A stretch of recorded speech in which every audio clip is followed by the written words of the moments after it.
captured this of one of our. Need your attention, please. We'll call this meeting to order, the Lake Dallas Independent School District Board of Trustees for August 11th, 2025. Mr. Tucker and Mr. Appleby are not able to attend tonight, but we do have a quorum established. Our next item is, if you would, please join me in a moment of silence.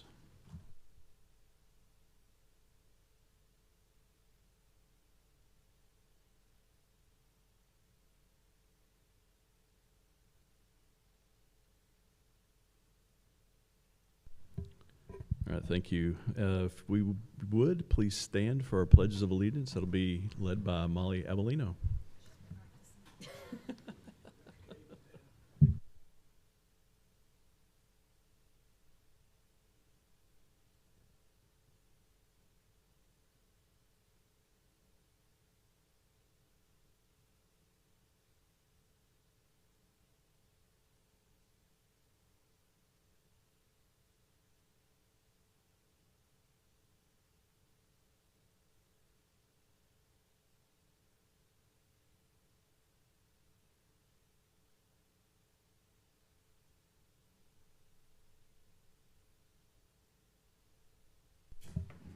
All right. Okay. The open session of the meeting will adjourn. The Board of Trustees will reconvene in executive session pursuant to one or more of the sections of the Texas Open Meetings Act, Chapter 551 of the Texas Government Code. The Board of Trustees will reconvene in open session to take any final action, decision, or vote on a matter deliberated in executive session, and it is 6:01.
Okay, it is 6:36. We're back in regular session. We'll move on to public comment, which we have nobody signed up for, correct? Our next item is our information items, the first of which is parent and family community support, which is SHAC membership and annual report from our most key of employees, John Modica.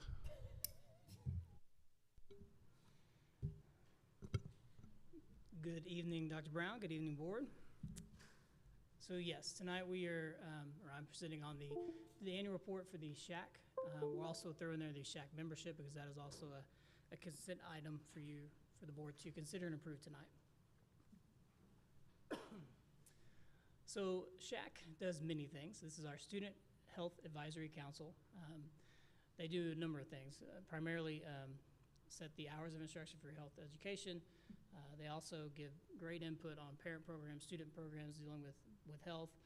They also set and discuss the appropriate grade levels for human sexuality, as well as even the family violence, dating violence, sex trafficking that is mandated by the state. So this is the committee that comes together and makes those decisions as far as when and how to implement those programs. There's also other layers to that as far as student awareness and parental awareness tied to human health services. And so that's the primary purpose behind SHAC. Our membership, this is also mandated from the state. The board shall appoint at least 5 members of SHAC. So on this next slide, we'll discuss that. And again, it's a consent item for you to consider and approve tonight. And one of those members shall be the chair or co-chair. So our current membership, it's made up of 12 parents. We have 4 district staff members. And of course, a chair and co-chair, and one of those is board appointed. So one item in your consent tonight is to consider and approve these 5 members. These are 5 current members of ours. Our current chair is Craig Richter, and our co-chair is Andrew Clemens. And you can see those other 5 longstanding SHAC members, and Lisa Walraven, also known as Nurse Walraven at the high school, is our health services coordinator for the district. We are required to meet 4 times throughout the year, according to state. We met 4 times this year. You can see we try to keep it twice in the fall, twice in the spring. We'll also meet as needed if a program's coming up or a decision needs to be made as far as programs go. As far as this year, they were busy. We considered and approved, excuse me, considered and approved the renewal of the NTCAC, North Texas Child Advocacy Center. It's just not happening. Ms. Alvino, you're up. No, it's not gonna happen, okay. So that's the group, okay, I'm going water.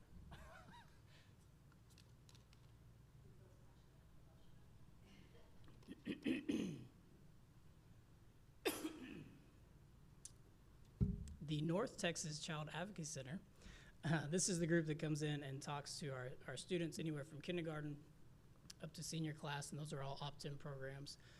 Several human sexuality programs or health-related programs, and even up to texting, dating violence, all those things as well. And then we have they consider and approve the Procter & Gamble program. That's the human sexuality for our 5th grade students. And of course, if you remember back in the fall, Dr. O'Sullivan brought to you the Boys and Girls Club partnership that we considered and approved under SHAC, and those programs are still going. And then also the child nutrition, they had a triennial assessment and wellness plan they have to do every 3 years. So there's a large report that they considered, looked at, and even gave suggestions as far as parental programs, education programs for our students, dealing with child nutrition and health and wellness. In the last meeting in May, we actually had a tabletop discussion, very relevant. We actually talked about cell phone use, screen time, and even conflict resolution programs for our students, just centered around programs we could bring in or research current topics to discuss this coming fall. With that, over the summer, you realize that the cell phone bill passed, so it was actually really relevant conversation. You have the actual report there in your board packet, but I'm happy to take any questions if there are any. Thank you, sir. Is there any questions or comments from the board? there's no questions, we appreciate it. Thank you very much, sir. All right, our next information item is budget update from our CFO, Ann Hahn. Good morning. Hello, President Stacy, Board, Dr. Brown.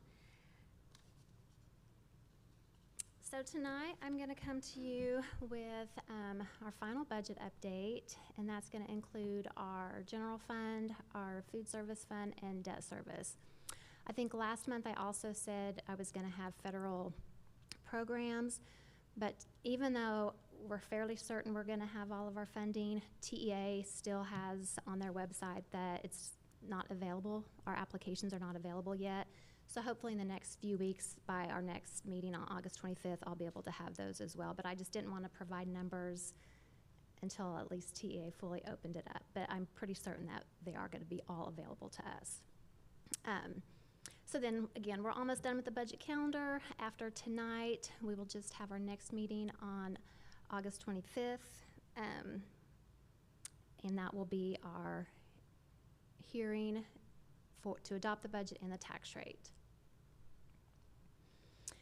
So again, I know this slide has been presented every month, but just a reminder that the revenue is determined by the number of students that attend.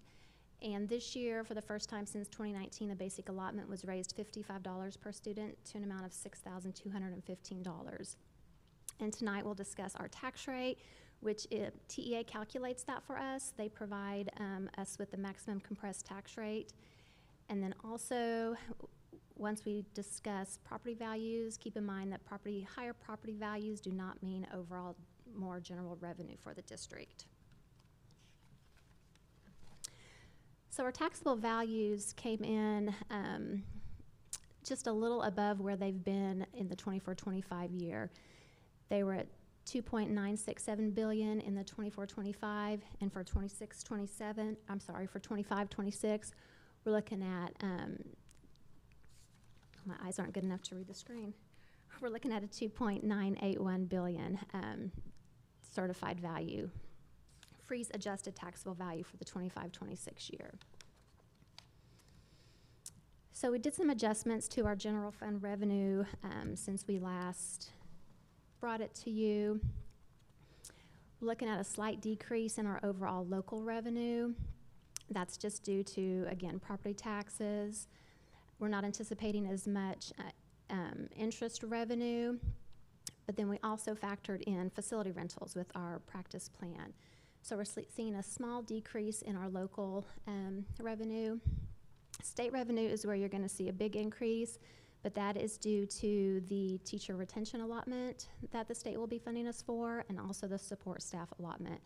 So that's why there's an almost $2.9 million increase in state revenue. There's a small decrease in federal revenue, and that's due to just not as much funding coming in from our SHARS program. So overall, for the 25-26 year, we're looking at a $2.7 million increase in our revenue of $44.7 million. We brought this to you a month or so ago, our non-payroll expenditures, but I did just want to touch on the ones that we made adjustments to. There was a slight increase in our student transportation due to our auto insurance once we got the renewals for that, and then also our plant maintenance and operations, our facilities. Also, there was a slight increase in that insurance as well. And just a reminder, the big decrease in security and monitoring is due to the fact that prior to the 25-26 year, all of our SROs were contracted through the different cities, and now those police officers will be employees. So that number will be on the payroll side versus the non-payroll. And then another addition is the line item of debt services, and that is for our Apple lease payment, the $760,000. So that equates to about a $385,000 increase from the 24-25 year to the 25-26 for non-payroll expenditures. So overall, the general fund expenditures, when you look at the payroll, You see a $2.8 million increase, and again, that's due mainly to the teacher retention allotment that the state is funding us for, and then the 2% and 3% combination raise that you approved at last month's meeting.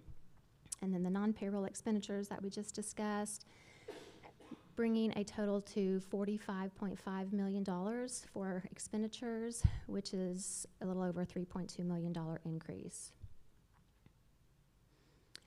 So when you put it all together, the revenue we just discussed and the expenditures, we're looking at adopting an $453,000 deficit budget this year. But again, that's mainly due to the Apple lease that we've discussed.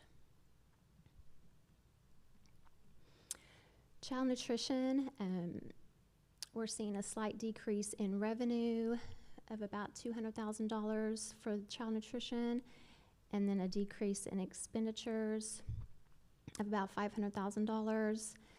For the second year, we will be operating under CEP, which allows us to provide free breakfast and lunch to all of our elementary school students. And for the 24-25 year, there was a big deficit adopted due to the fact that we had 2 serving lines at one at the high school and then LDE, I believe, that we paid for out of the 24-25 year. So overall, we're looking at a budget deficit of $174,890. And for our debt service, and I'll go into that a little more in my next presentation, but we're looking at an overall balanced budget. Our revenue will show an increase of $633,000, and you see almost the exact increase on the expenditures for overall budget of $1,368. And for our proposed tax rate that I'm gonna talk to you about tonight, we're proposing the same exact tax rate that we had last year, so no change in tax rate. It'll be an M&O tax rate of 0.7552, and we're maintaining our debt service tax rate of 50 cents for an overall tax rate of 1.2552. Any questions? Thank you, ma'am. Is there any questions from the board? No, ma'am. Appreciate all the work you've been doing on this, though. Sure do. And speaking of hard work, our next item will be Ann Hahn again presenting regarding the bond update. Yes. So if you remember back in, I believe it was April, we had our financial advisors, Josh McLaughlin and Allison Long here, and they presented bond parameters for a bond refunding. So I just wanted to present to you the results of that. So just kind of review of the parameters order that they presented. The savings had to be at least $2.1 million. The maximum interest rate could not exceed 4.10. The principal amount could not exceed $38,009,518. The final maturity would need to be August 15th, 2042, and the refunding must be completed by April 20th of 2026. So on July 22nd, we sold our unlimited tax refunding bonds 2025, and here are the results. We had a savings of $4,832,418. The interest rate was 3.83%. The principal amount stayed the same, $38,009,518. The maturity stayed the same, and as I just said, we did the refunding on July 22nd. And just some key points from this refunding. When Josh came in April, he had, at that point in time, if we were to do a refunding, the savings would have been $1.67 million. And based on the sale, we were able to save $3.1 million more than he had mentioned when he presented to you guys. And then also, based on the results of our 25 refunding program and the prior refunding program and bond repayments that the district has done, we've generated an aggregate savings of $37 million $727,520 for taxpayers since 2012. And then also, by selling prior to September 1st, LDISD is estimated to earn an additional $1.07 million of INS hold harmless funding. And this is due to Senate Bill 4, which will increase the homestead exemption if that voters approve that in November. And then also that provides additional INS hold harmless funding for the district. And so by us being able to do the refunding prior to 9/1, that was a big savings for the district. And we also will not have to do a bond prepayment, which we normally bring to you this time of the year, because again, we're doing the savings with our refunding. Any questions? Any questions? Any questions from the board? No, ma'am. You're all good. Thank you. Appreciate it. All right. Our next item is the 2025-2026 Student Handbook. Mr. Monica.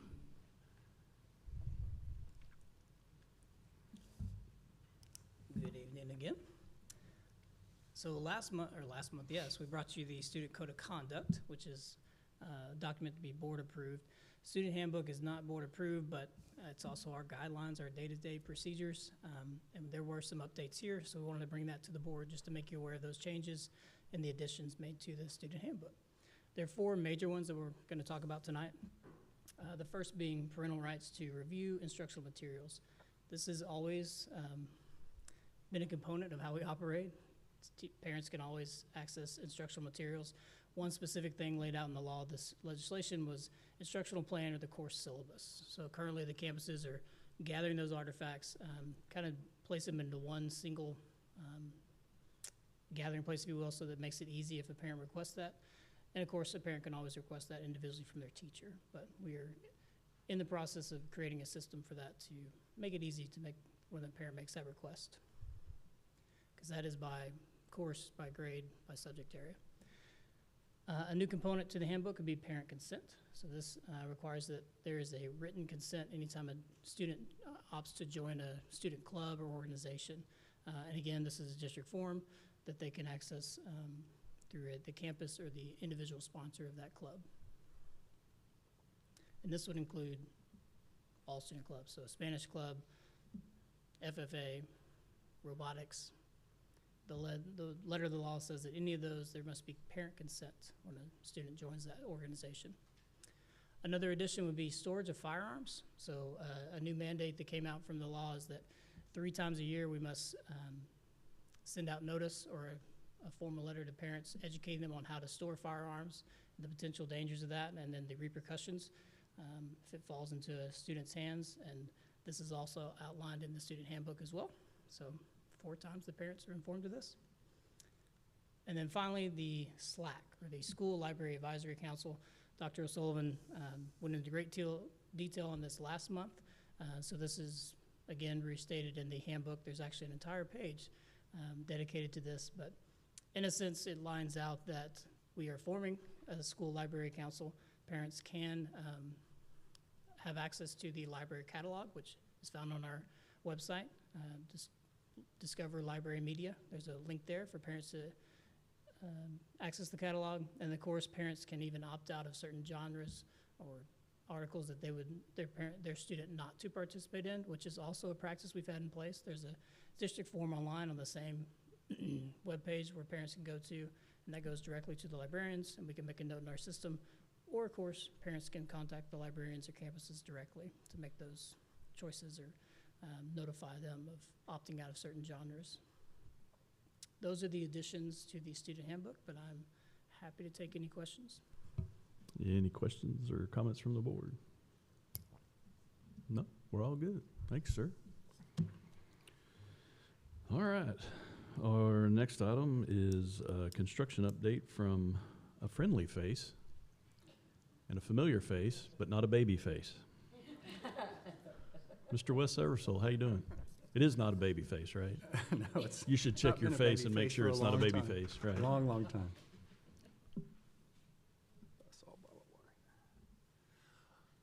Well, good evening, President Stacy, Board, Trustees, Dr. Brown. Thanks for the invite tonight.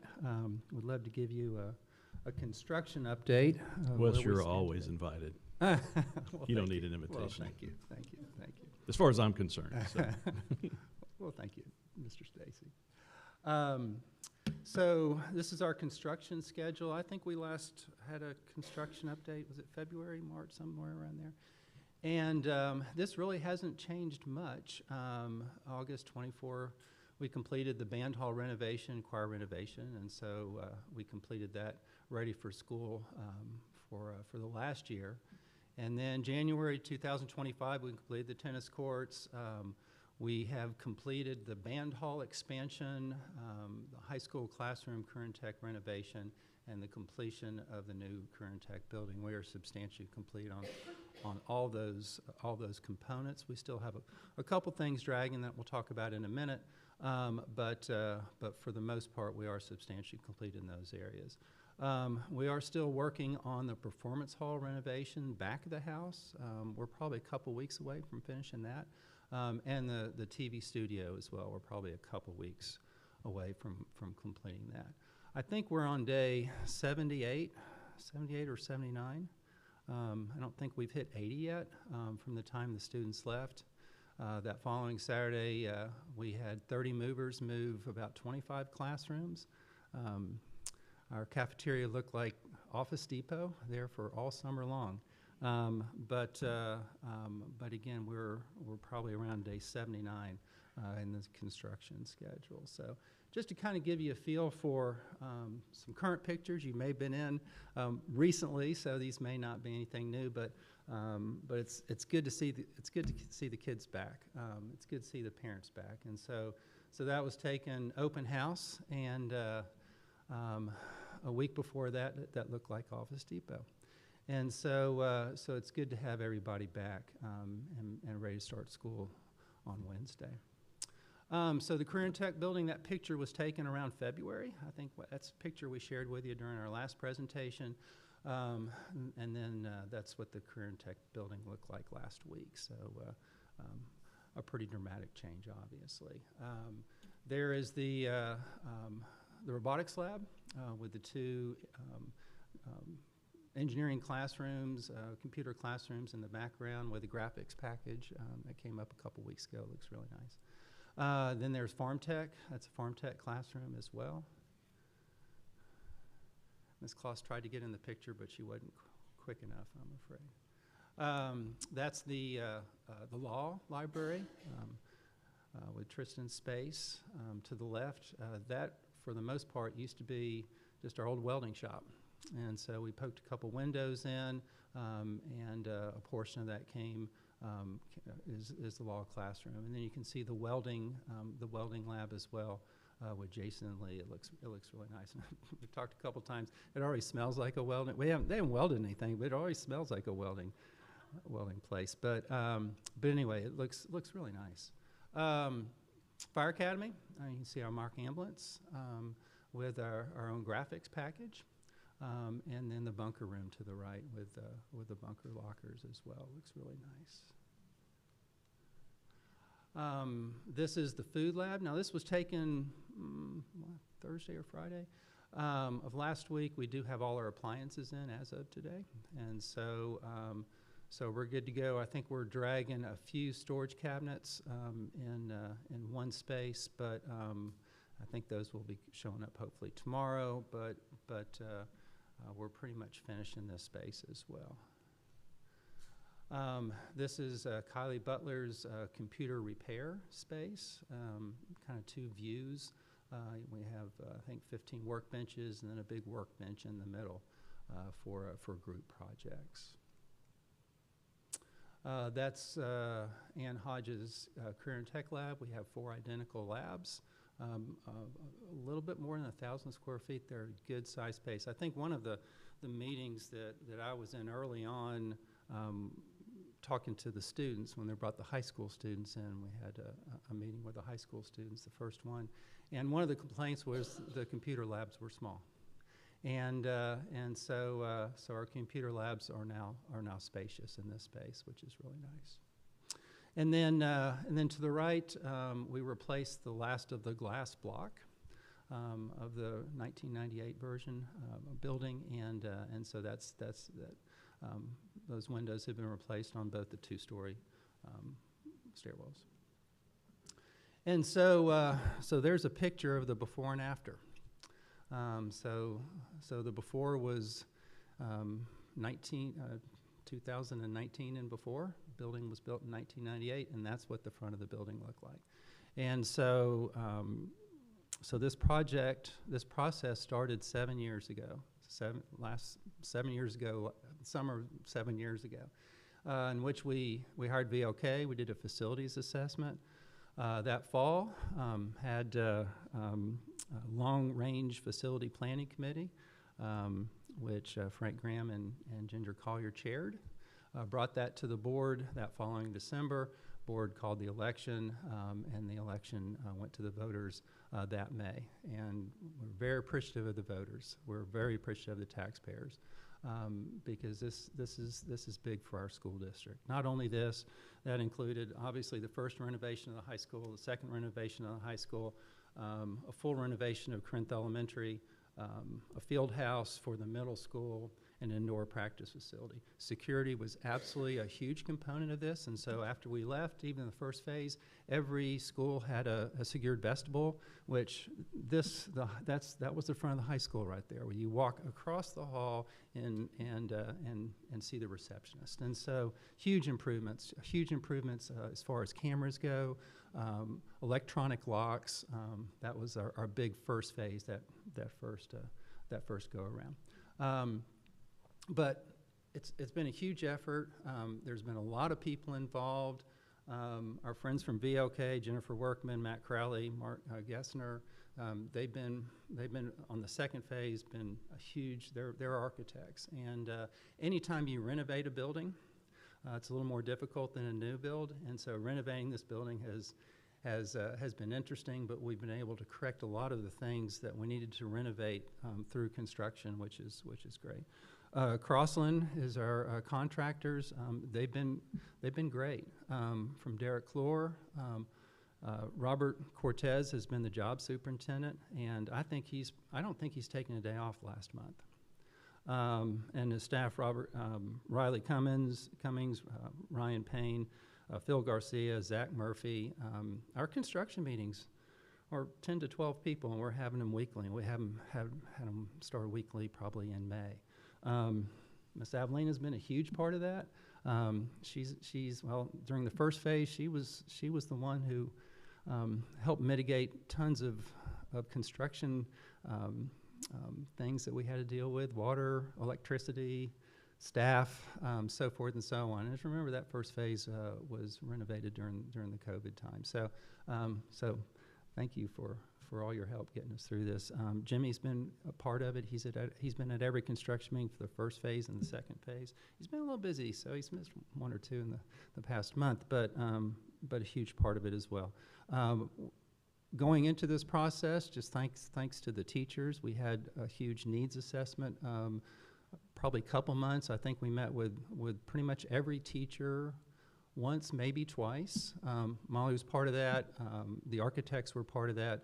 Just making sure, and the question was, what does the perfect classroom look for you? Sky's the limit, you know. And so we got a lot of input, and a lot of that translated into design. And so again, this has been a big project. We are substantially complete. Again, we are the performance hall. We're probably a couple weeks away. The TV studio a couple weeks away. The back area, we got slowed down. Believe it or not, it rained in June this year, and so that slowed us down in the back of the building. So our back entryway will be open for our students to arrive on Wednesday. We're not going to be complete. We're probably a week to a week and a half away. You'll see some grass at the end of this week. We have some planters back there. You'll see some trees, and it'll really take shape within the next week. But the back of the building will be open for our students on Wednesday. And then the entry coming into the football field, we're 2 or 3 weeks away from finishing that, but we should be good for the first day of school, or first home game. So that's just a brief synopsis of where we are. The building's ready to go. I mean, we still have some things. We're not finished. We're absolutely not finished. But the building's ready for our students to come back on Wednesday. So be happy to answer any questions you may have. Any questions or comments from the board? I bet Ms. Collier does. Yeah, I just want to say thanks. It has been really cool to see this from just the talking phases from, I can't believe it's been 7 years ago when you said that. I was like, wow, from 7 years ago to walking through it the other day. I just wish we had some little rubber duckies wearing little lab coats or something like that, little tiny potted cacti or something to decorate it We'll with. work on that. Yeah. I'm sure the shower heads and everything have been installed in there too, right? Yes, absolutely. Mr. Baird will like that one. Are they portable? They can be moved? It's good. Handheld. That's right. As long as they come with a couple of vice grips or something, yeah, you'll be all right. If you know, you know, right? All right. Well, thank you, Mr. Eversole. Thank you. Appreciate it. Appreciate it. All right.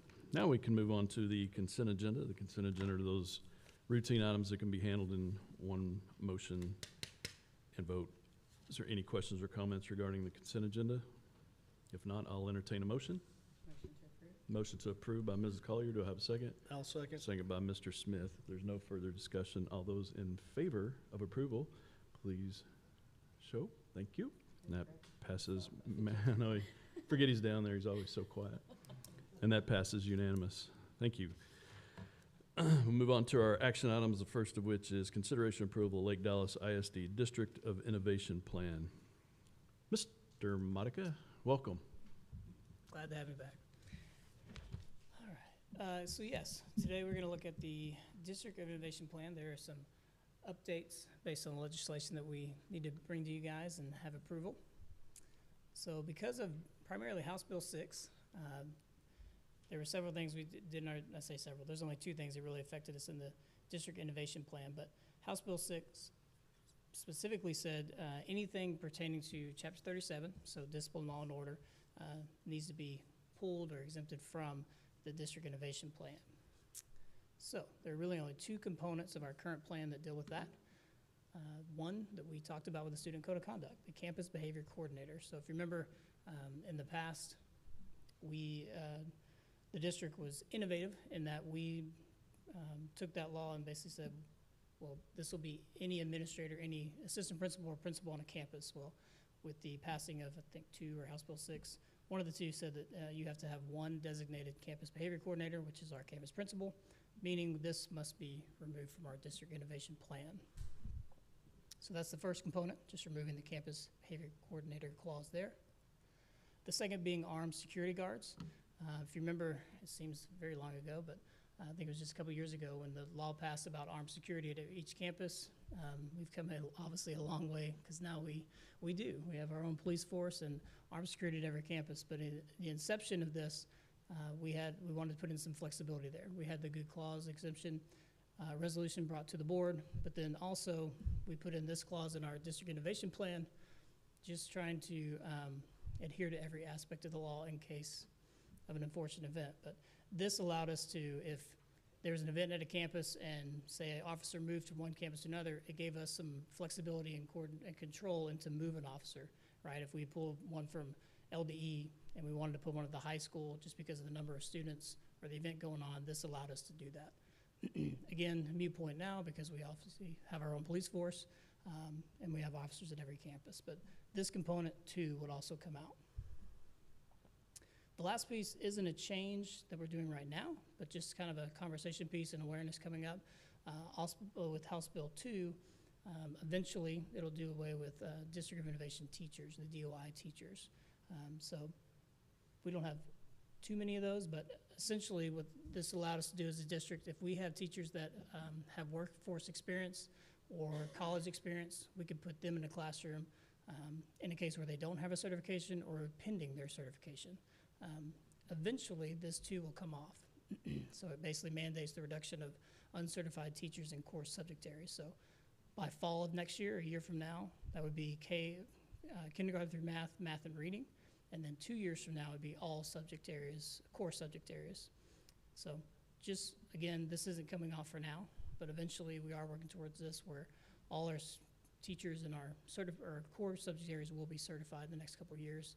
And this too will have to come out of the district innovation plan. Those are the, like I said, 2 changes that are happening. This one will be down the road, but just want to make you aware of that. Any questions on that? Thanks, sir. Any questions or comments from the board? If not, I'll entertain a motion.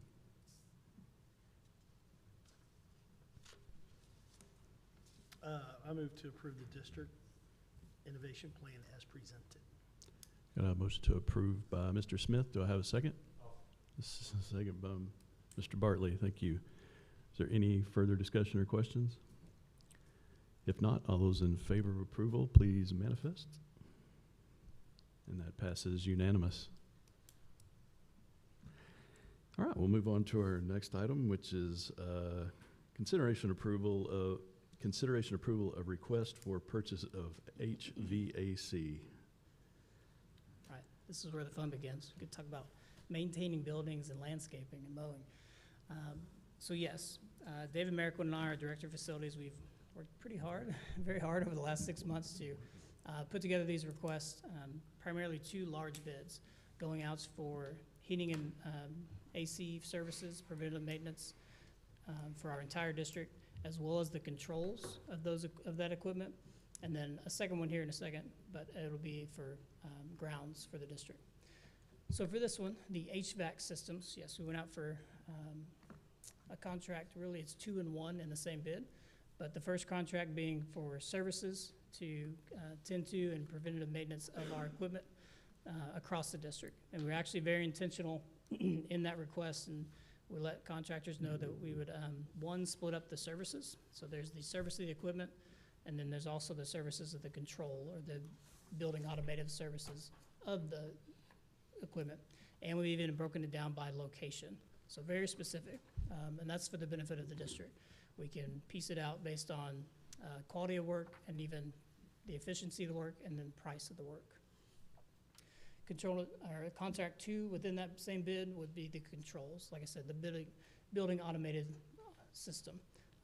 Come to find out that, and we all know this, I mean, maintaining that equipment, the preventative maintenance behind it is the counterpart to that is just as important are the controls and sensors that monitor and adjust that equipment throughout the day.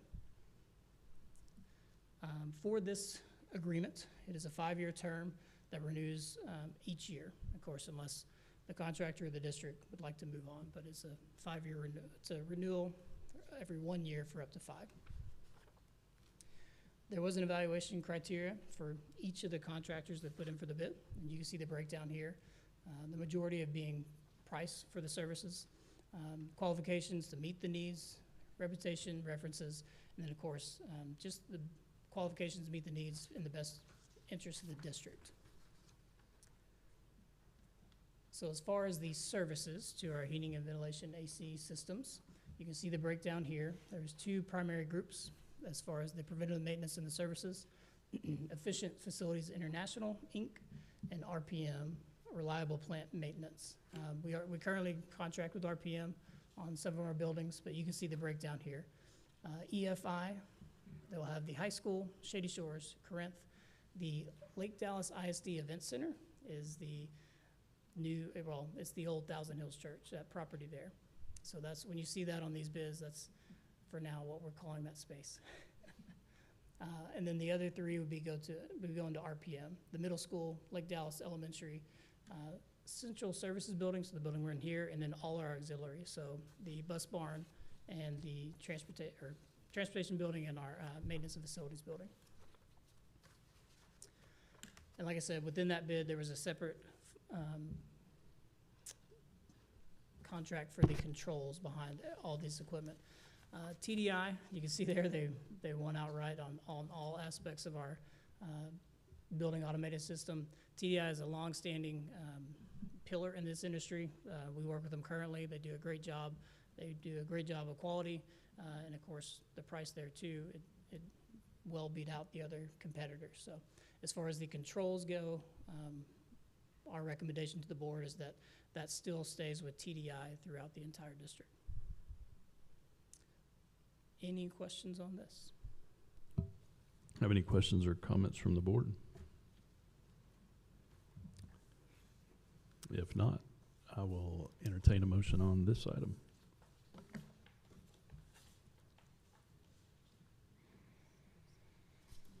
I move to approve as stated. I have a motion to approve by Mr. Baird. Do I have a second? I'll second. A second by Ms. Collier. Is there any further discussion? If not, all those in favor of approval, please indicate. And that passes unanimous. Thank you. Our next item is consideration approval of request for purchase of landscaping services for Lake Dallas ISD facilities. Yes, sir. Mr. Modica. So we'll go to the top of the building to the bottom. So yes, now we're, same process, request for services for landscaping and grounds maintenance for the entire district. So in this, just that. We did the same process though, where we split it out by location, again, for the benefit of the district, so that we could be the most selective, get the best quality we want, and at a price that is efficient for the district, to still maintain our facilities and make them look nice. Same termination there, if you will. It's a 5-year agreement that'll renew every year. And then same criteria as the HVAC services, the majority being price, qualifications to maintain and tend to the grounds of the district, reputation and references, and of course the extent that they can do those qualities that meet the needs of the district. So again, we split it out by location. There's 2 main groups that had the highest criteria and evaluations according to our committee. Yellowstone Landscape Central. You can see they took the high school and the high school proper and the athletic complex. So they would have the high school main building, the grounds around CTE, all our athletic facilities at the high school, and the DAP building right there across the street. They'll also have Shady Shores Elementary, which if you remember, you have Shady Shores and that large lot in the back, so still a lot to maintain there. The rest of the district, you can see the list there, would still be maintained under Mainscape. Mainscape's who we contract with now. They do a great job. You hear them every Monday up here, especially before a board meeting. And they do a good job out there. They have good quality service. And of course, this is the recommendation moving forward, that we split the locations of the district between these 2 contractors. Any questions on this? All right, any questions, Mr. Baird? I know that the specs for this was that they were going to hire more than one. They were, the district was looking to have 2 different companies. How did they decide the difference? How did they decide that Yellowstone would take the 2 campuses that they got, or the 2 things they got, and Mainscape would take the rest? Did they bid all of those separately? Yes, sir. They gave a Okay. quote for each location.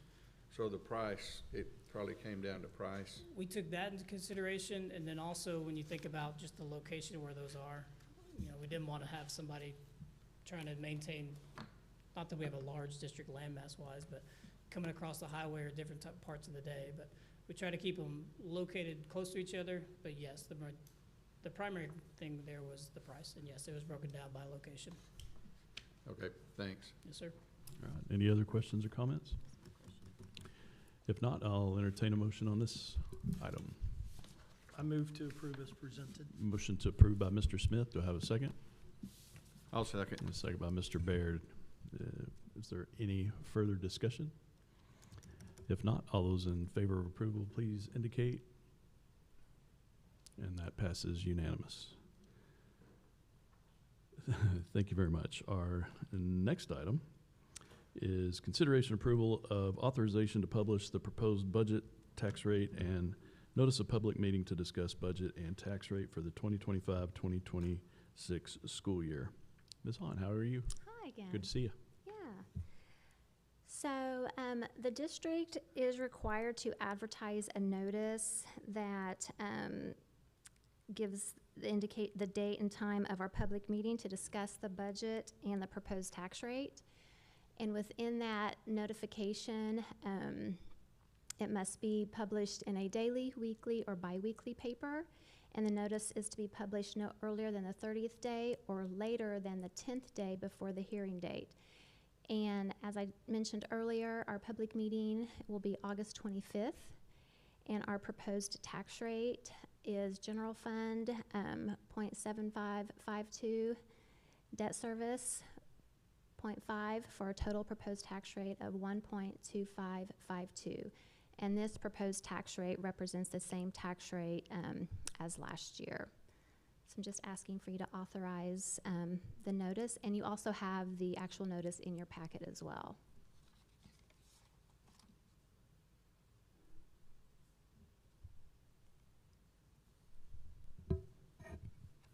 Any questions? There you go. Are there any questions from the board?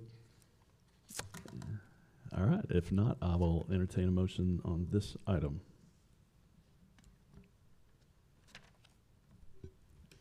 I move to authorize the publishing of the proposed tax rate not to exceed 1.2552 and the notice of the public meeting to discuss the budget and tax rate for the 2025-2026 school year, which is scheduled to be held on August 25th. All right, I have a motion to approve as stated by Mr. Smith.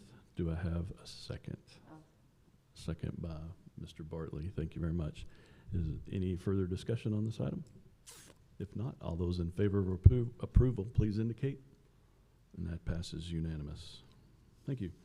And our last action item is consideration and/or action to approve an agreement for the purchase of attendance credit, option 3 agreement, and to delegate contractual authority to the superintendent.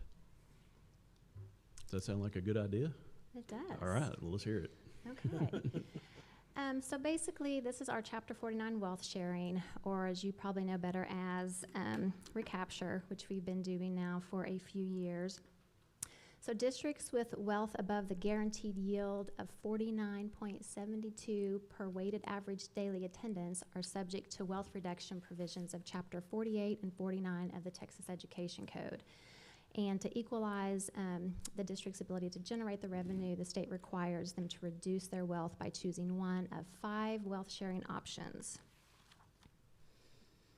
So the first option is to consolidate by agreement.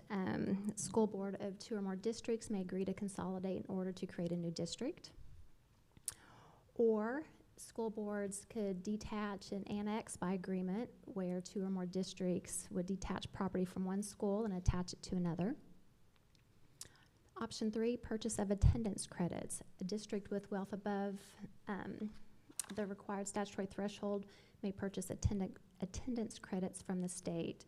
And this is the option that most districts use, and we've also used this one in the past. A 4th option is to contract for education of non-resident students. We could go into agreement with a qualifying district to pay for the cost of educating students in that district.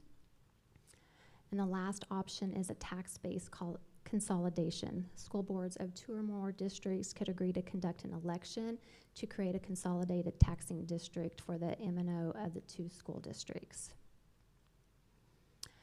So tonight we're recommending option 3, which is the purchase of attendance credits. And again, as I said earlier, that's the option that most school districts that are identified as Chapter 49 districts use.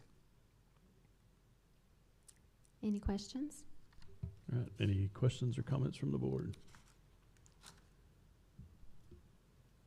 It's pretty straightforward. We do this all the time, right? Yes, we do. And there is specific language also for this motion. All right. If there's no further discussion, I'll entertain a motion on this one.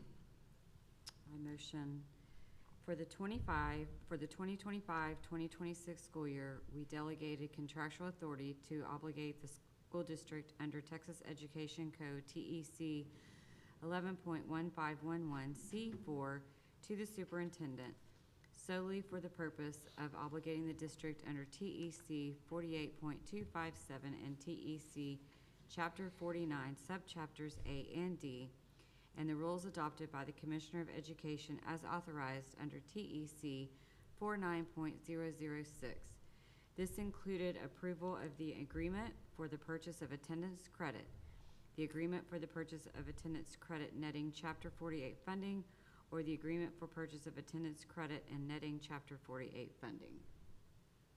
Okay, so I have a motion to approve as stated by Mrs. Collier. Do I have a second? I'll second. A second by Mr. Smith. All right. Is there any further discussion? If not, all those in favor of approval, please indicate. And that is unanimous pass. I really should get some fruit salad for that. It's kind of yummy, yummy. Have a Hershey candy. All right, we'll move on to Reading our that. next item, which is our upcoming meetings and events. Dr. Brown. Yes, sir. The most important thing coming up is on Wednesday. All of our kids come back to school, which is very exciting. If you want to go to your adopted campus and open doors and greet kids, let us know. We'd be happy to have you volunteer some help, all the help we can get on those days. You also have Meet the Falcons on the 22nd, and our next board meeting is on the 25th. All right. Thank you very much for that information, Dr. Brown. Our next item is executive session. We will waive that, and we'll move on to our next item, which is adjournment. I appreciate y'all's attendance, and thank you very much. It is 7:27. Did you say the great state of Texas? You should. I was trying to get, like, you missed it. Saying the great state of Texas. Did you say it? I was just telling you.